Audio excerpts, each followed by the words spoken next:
क्या कर रहे थे 12 साल से? हाथ पर हाथ रखकर बैठे थे। सीमा सुरक्षा तो आप ही के कंधों पर थी। फिर देश को बांटने की कोशिश हिंदू और मुसलमान के नाम पर।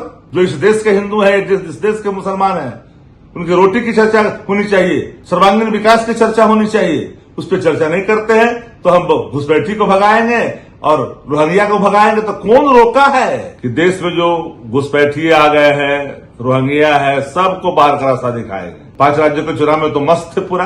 आर्थिक संकट के दौर तो गुजर रहा है देश। कोई राज्य बचा है क्या जहां 5 लाख 10 लाख करोड़ से कम के कर्ज में डूबा हुआ राज्य है? 25 राज्यों में भारतीय जनता पार्टी का शासन है। तो अपनी विफलताओं को एक बार कबूलिए। तो विश्व बैंक से कर्ज लेने में आपने महारत हासिल कर लिया। आरबीआई से 0% पर पैसे लिए जा रहे हैं। तो आखिर जीएसटी का और टैक्स का पैसा जा कहां रहा है? आर्थिक जो संकट सामने आ रहा है तूफान के रूप में, उससे कैसे निपटा जाएगा, इस पर चर्चा नहीं होती है देश के अंदर में।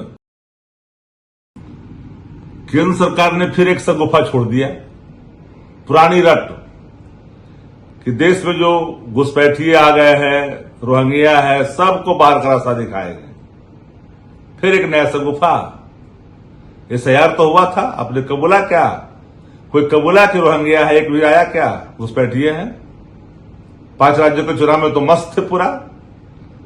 कभी कोई नहीं आया आंकड़ा, कोई घुसपैठी भी है। देश के सामने कई चुनौतियां हैं। आर्थिक संकट के दौर तो गुजर रहा है देश।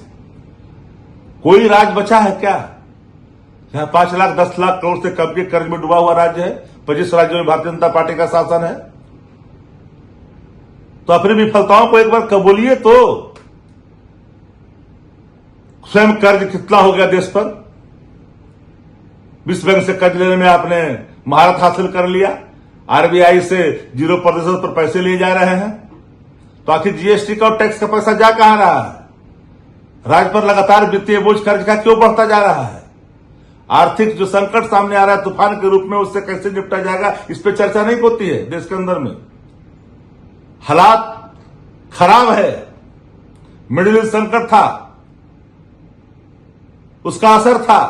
5 राज्यों के चुनाव में आप व्यस्त रहे, वो शिरोमणि में व्यस्त रहे। देश को आपने कहा कि कोई चीज की किल्लत नहीं है, हमारे पास पर्याप्त भंडारण है। लेकिन जैसे ही चुनाव खत्म हुआ, कई तरह के राग अलापना शुरू किया। अब जो संकट है, संकट का सामना करने के लिए एक सरकार का संकल्प सामने आना चाहिए था। तो उसको छोड़कर करके फिर देश को बांटने की कोशिश हिंदू और मुसलमान के नाम पर।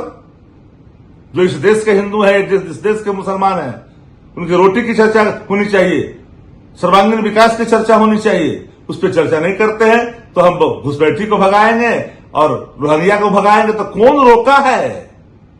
क्या कर रहे थे 12 साल से? हाथ पर हाथ रखकर बैठे थे। सीमा सुरक्षा तो आप ही के कंधों पर थी।